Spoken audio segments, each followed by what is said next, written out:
Kasih karunia dan damai sejahtera dari Tuhan Allah Bapa kita dan dari anaknya Tuhan Yesus Kristus menyertai kamu. Amin.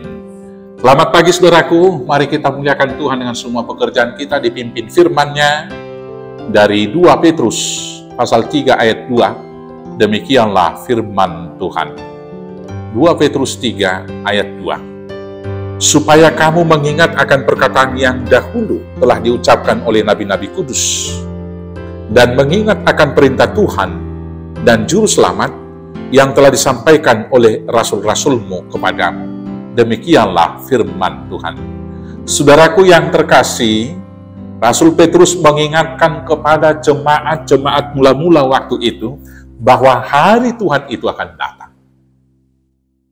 Firman itu diberikan karena sebagian dari umat itu ada yang berputus asa. Ada sebagian yang kemudian berpaling dari iman percaya mula-mula mereka. Ketika mereka diperhadapkan dengan berbagai penderitaan, berbagai tekanan dan penderitaan hidup. Karena mereka menjadi orang yang percaya. Sementara di satu sisi, hari penghakiman, yaitu Tuhan yang datang kedua kali itu, belum benar-benar nyata. Maka karena itu Rasul Paulus mengingatkan kepada mereka bahwa pada hari terakhir akan datang pencemooh, akan datang pengajar-pengajar sesat, akan datang pengajar-pengajar palsu yang bisa menyesatkan iman percaya dari para orang-orang pengikut Kristus dalam Kristen mula-mula tersebut. Karena itu, Rasul Petrus mengingatkan mereka supaya mereka mengingat perkataan yang diucapkan nabi-nabi yang kudus dan perintah Tuhan Yesus yang disampaikan oleh para rasulnya kepada mereka, bahwa hari Tuhan itu pasti akan datang. Bahwa penghakiman itu pasti akan datang. Dan kita juga hari ini diingatkan, ketika hari Minggu kemarin kita diingatkan akan minggu akhir tahun gerejawi yang mengingatkan kita bahwa kita hidup dalam dimensi waktu yang terbatas dan hari Tuhan itu adalah satu kepastian. Maka yang kita lakukan sekarang ini adalah berdiri teguh mempersiapkan dan mengerjakan pekerjaan Allah sebaik-baiknya seturut dengan iman percaya kita di atas landasan firman-Nya.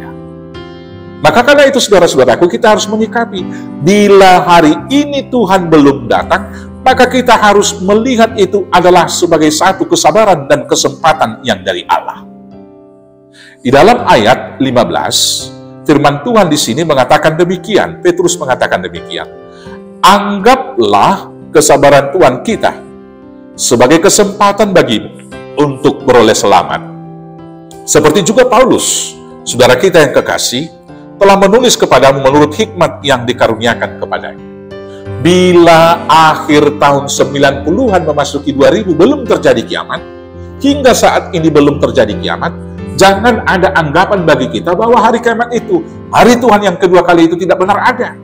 Tetapi anggaplah bila itu belum terjadi sebagai satu kesempatan, sebagai satu kesabaran dari Tuhan Allah, memberi kesempatan bagi kita memperbaiki diri lebih.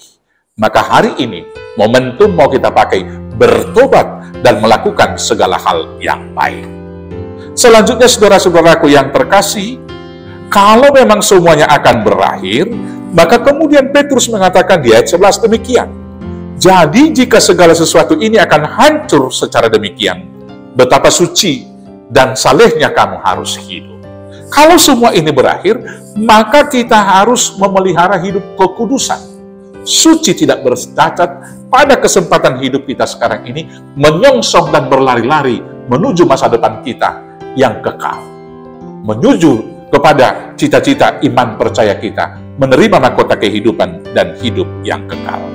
Karena itu saudara-saudaraku yang kekasih, biarlah kita tetap berdiri teguh dan sambil menantikan itu, kita harus melakukan semua hal yang baik. Di ayat 14, Rasul Petrus di sini berkata demikian.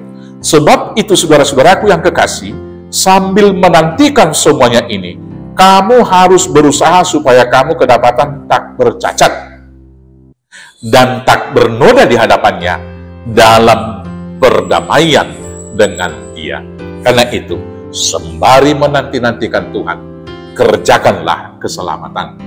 Peganglah apa yang menjadi hak dan juga menjadi berkat anugerah keselamatan bagimu, supaya jangan ada yang mengambil tiket masuk surga. Tuhan Yesus memberkati. Amin. Kita bersatu dalam doa. Terima kasih Bapa, hari ini kami diingatkan akan akhir segala sesuatu dan hari Tuhan yang besar.